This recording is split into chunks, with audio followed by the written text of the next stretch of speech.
to The Witch in the Woods, and today I would like to speak to you about Litha or Litha, or what I call midsummer or summer solstice. So Litha's not a word I actually use quite a lot, which is why I probably call it Litha and other people call it Litha. But I understand that it's a word that is quite authentic, as it was described by the Venerable Bede in his history of Anglo-Saxon time reckoning, Anglia Temporum or whatever it was called. I'll probably put a little sign here.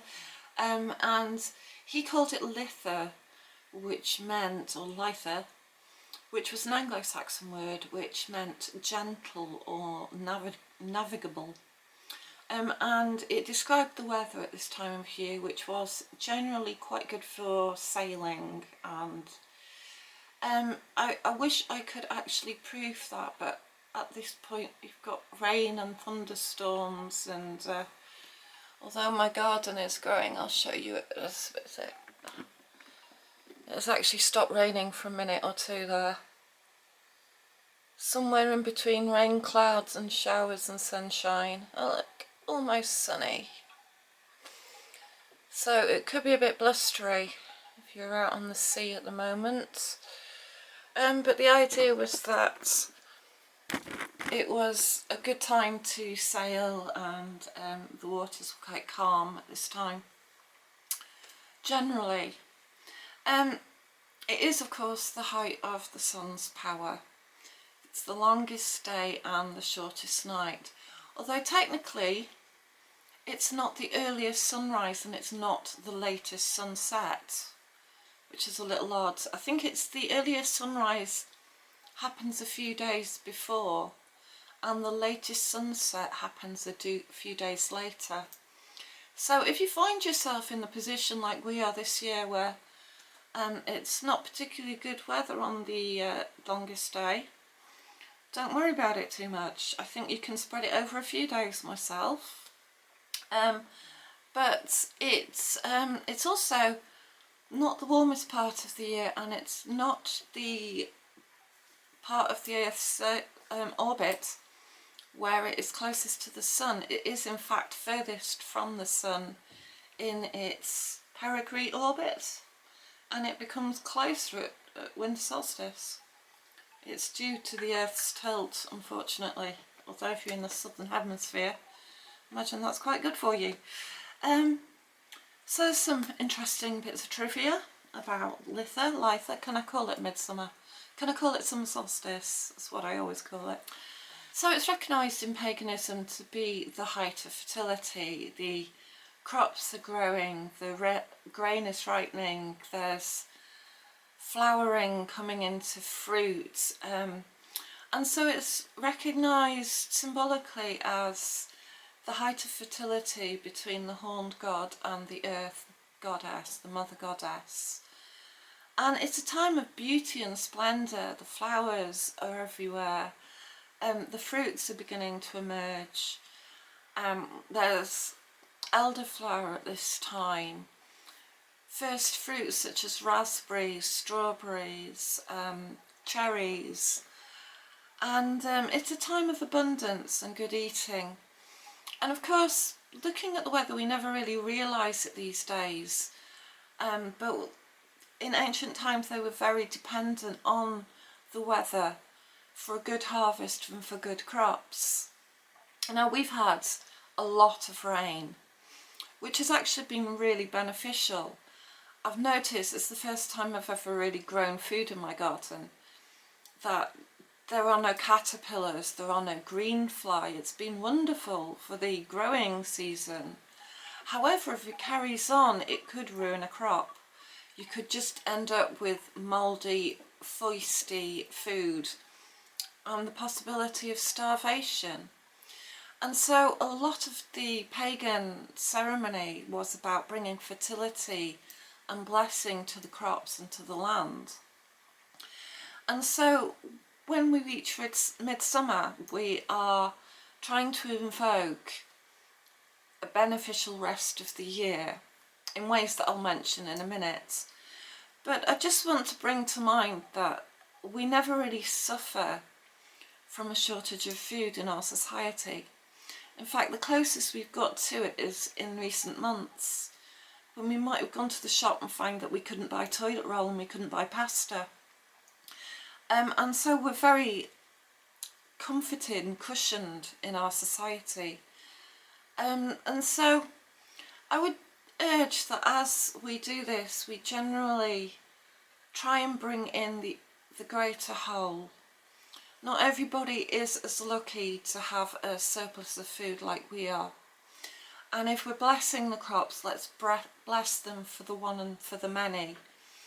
And really bring to mind that if we have sympathetic magic, then we can bring that to the world as a wider whole.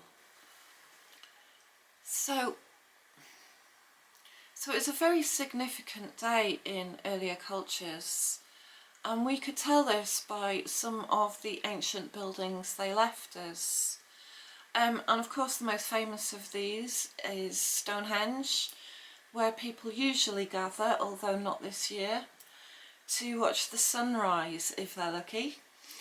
And although it's been debunked of recent years, saying that Stonehenge is not actually aligned to the summer solstice, the reason for this is because they don't really have any archaeological evidence of big feasts being held there at midsummer. They can find archaeological evidence that feasts were held there at midwinter, and it does align with the midwinter sun. But an interesting fact is, and I can't remember where I saw it, my apologies for not being able to give my sources, saw it somewhere on YouTube. The heel stone at midsummer sunrise actually casts a shadow into the stone circle and ends just before the altar stone in the centre of the circle. And so the symbology is quite clear, really. It is an act of sympathetic fertility, and the stone spreading a shadow into the circle is invoking fertility for the land. So upon this basis, I would say that it wasn't complete hokum that Stonehenge was aligned to the summer solstice. So lesser known, perhaps, is the Egyptian pyramids are aligned to the summer solstice as well. And the way this works is that if you stand by the Sphinx on the longest day and look towards the pyramids, the two main pyramids, you will see the sun set squarely down the middle of them, between the pyramids of Khafre and Khufu, I think it is. And so there was some alignment there which seemed to symbolise that it was a very important day to the Egyptians and in ancient mysteries.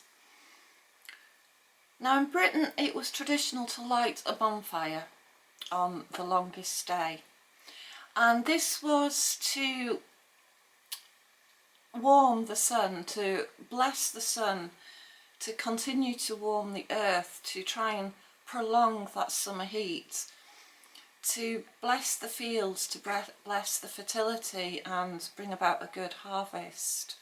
As I say, harvests are very weather dependent, and the ripening time needs the sunshine, otherwise the crops will fail and rot in the ground. And so I guess it was considered very important to invoke the sun's heat for the next 3 months. So if you're going to do any ritual, I would definitely include lighting of a fire or a bonfire or a candle. Personally, I'm thinking that if the weather holds out, at some point I'm going to have a little bit of a barbecue as a feast. And this ceremonial lighting of the fire, I will try and invoke the blessing of heat upon my crops.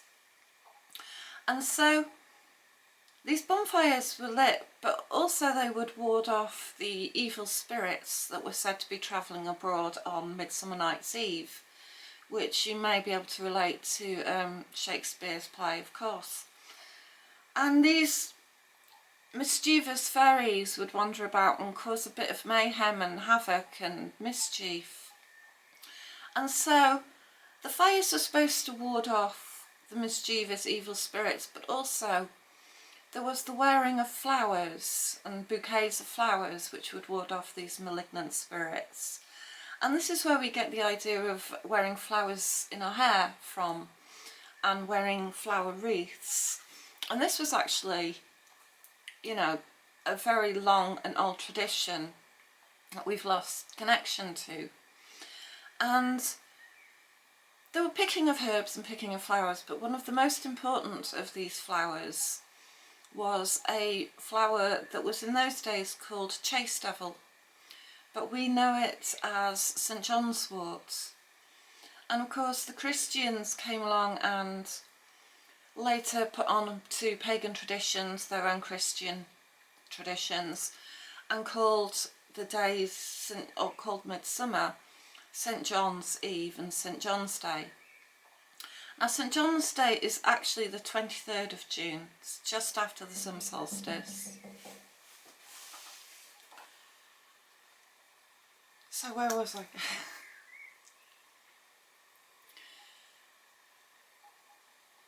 So in many parts of the world, St. John's Day is associated with midsummer solstice, and it's called that in many parts of Europe. We don't really use that here. I think it's more where it was greatly Catholic. But it was traditional to pick St. John's wort this time of year, and as I say, especially on the 23rd of May, on his actual saint day. And it's curious that St. John's wort is a great remedy for depression, and so if you ever suffer from winter sad, it's great to have some stored aside so that you can take some tea in the middle of winter, and it brings the sunshine into your life. It brings that sunshine joy back into your life. And of course, if you've not seen it, it's a bright yellow flower associated with the sun. It's called Hypericum Puritan, and you can identify it by, you can hold a leaf up to the sun and you can see little pinpricks in it which will show the sunlight through them. I would have filmed it, but it's been bucketing down for 3 weeks, and I have to go a long way to the only place I know where it grows, and because I want to get this out before the solstice, I'm just not going to do it. So I'll probably find some nice pictures somewhere on the internet and show you what it looks like, but it's a very important part of the season.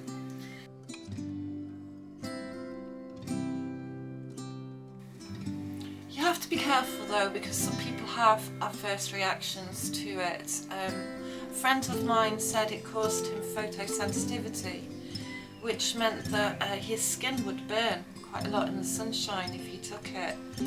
So yeah, it's not for everyone, and as always, take herbs with caution. In Sweden it was traditional for women to pick bouquets of flowers, and they would put them under their pillow, and the night before midsummer to dream of their future husbands. And in many ways, midsummer is associated a lot with fertility magic and with finding husbands and finding partners. In Britain, bonfires were used to find partners too, and there was a number of rituals for this, usually for young women to cast spells into the bonfire or to utter spells over the bonfire. Incidentally, the word bonfire comes from a very strange custom as well, which was recorded by monks in the 13th century relating to St. John's Day. And a monk of the Nene Valley wrote about it. In the worship of St. John, man waketh at even, and maketh 3 manners of fires. One is of clean bones and no wood, and is called a bonfire. Another is of clean wood and no bones, and is called a wake fire, for men sitteth and wake by it. And a third is made of bones and wood, and is called St. John's fire. Now St. John's fires were made to scare away dragons, who would go out on Midsummer Eve and would poison springs and wells. And so springs and wells and the purity of water is also associated a lot with midsummer, as well as bonfires. I don't know if you want to gather bones and light a fire of pure bones. I'm sure there's great symbology in this. What that could be is quite weird, really. I've never tried lighting bones, but I imagine they're quite hard to burn. And another custom associated with fire was to roll a burning wheel down a hill.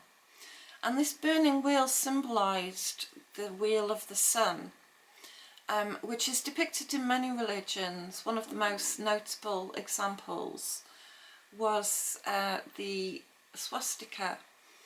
There's also many Nordic symbols of 8-rayed suns. And the wheel itself symbolised that the sun had reached its peak and was now turning back on itself.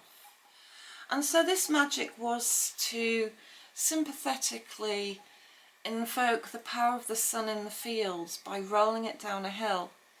And they would fill it with burning hay and burning straw, so that as it rolled it would spark flames everywhere. And this is the origin of our Catherine wheel.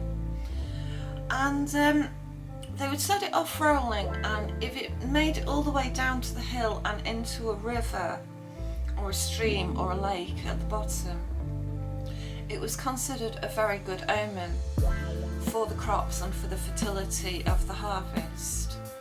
However, if it tipped over, we presumed that it was a very bad omen about the harvest that year.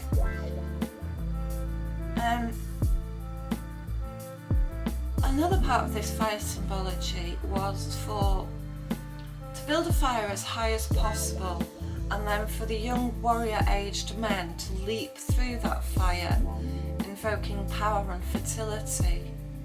And then when the fire had died down a bit, the women of the village would leap through the fire, and this would bring them marriage and fertility, and it's yet again another spell to find a husband.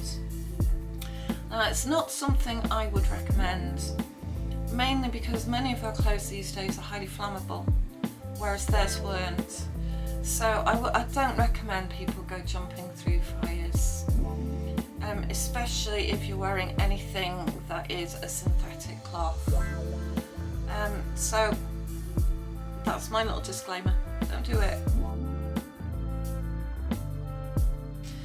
And when these bonfires had burnt down, they would gather the ashes and they would sprinkle the ashes across the fields, or they would, you can sprinkle them across your garden, or they would keep them and they would ward off these malevolent, mischievous spirits that roamed abroad on Midsummer Night. So in many ways it was a day associated with finding love and marriage and fertility.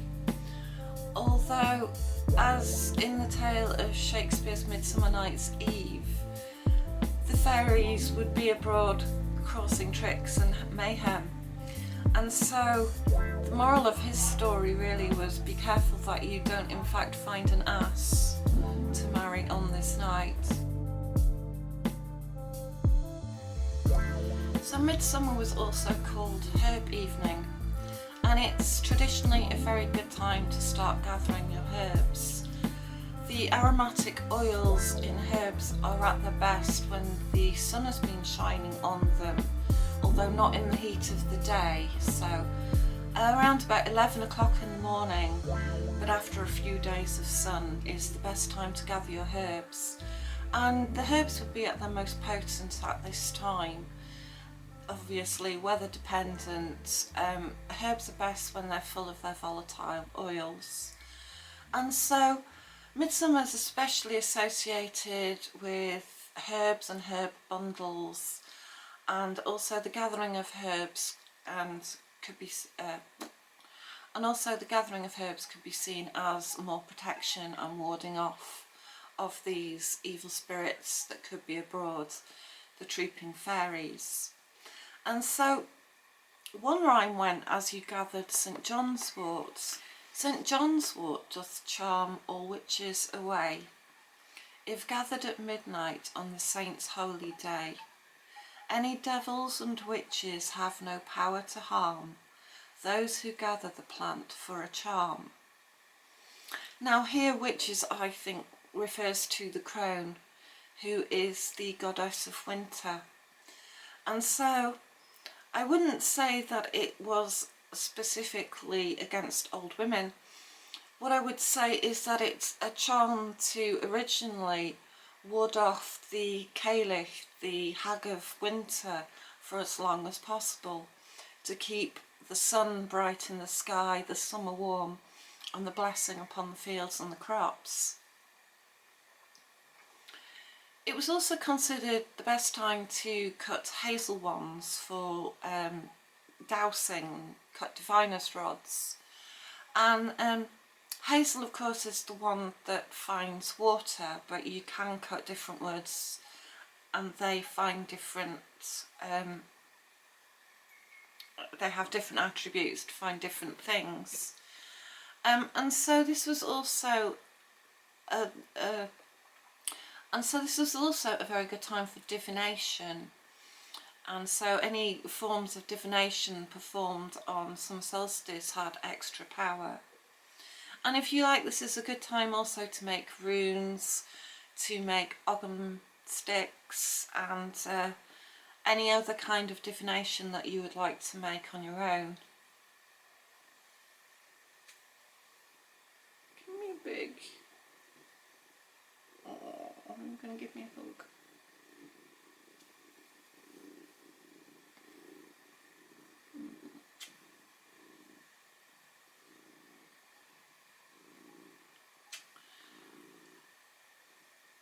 Cover me in cat hair. This is big, he's been dying to get on video for ages, hasn't he? Every time I put them on YouTube. Okay, so it was also traditional at this time to make a sort of a maypole, but it was called a summer birch, and it was made out of birch tree. And they would put these on village greens and have some midsummer fairs under them. And there was a sort of a competition between towns and villages to see who could have the best summer birch. And as part of this, the mischief was to go and steal your neighbouring village's summer birch if it was better than yours, so that you had the best summer birch. And we don't really follow these traditions anymore, but it sounds quite amusing.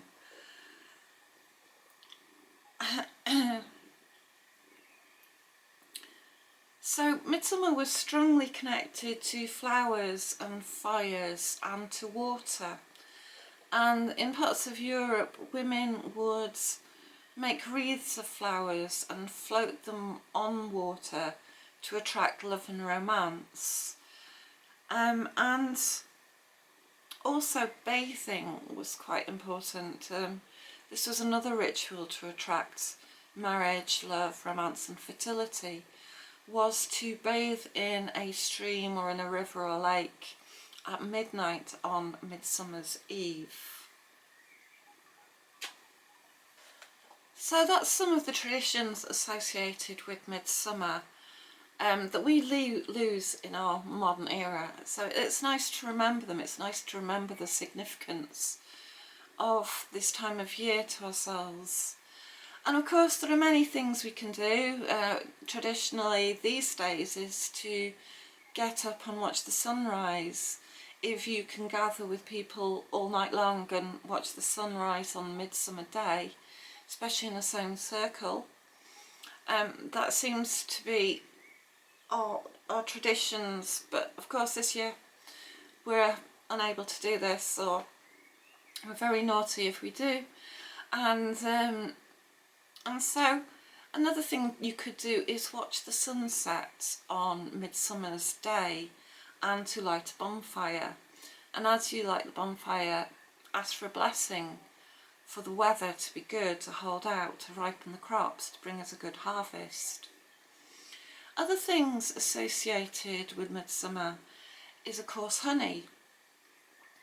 Honey and fruits, as well as flowers.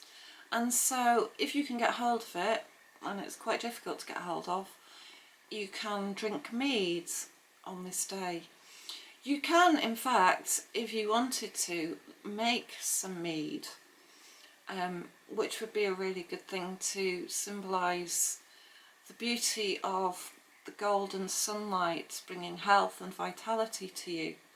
Honey is very healing. Personally, what I think I'm going to do is I've got a bumper crop of raspberries and I've got a goodly crop of cherries, which is amazing because I only got 2 cherries last year. And so I'm really happy with that. And I think I'm going to make some infused fruit liqueurs. So I will probably make some raspberry gin and maybe some cherry vodka or something like that, which is quite easy. I think that's a pound of fruit to a pound of sugar to 1 litre of alcohol, and you put them all in a jar. You shake the jar for about a week, then you leave it for about 12 weeks, then you siphon it off and you have fruit infused liqueur. So I will probably do that myself.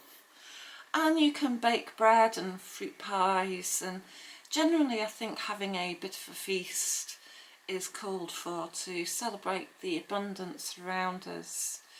It's a good time to eat your own produce if you can.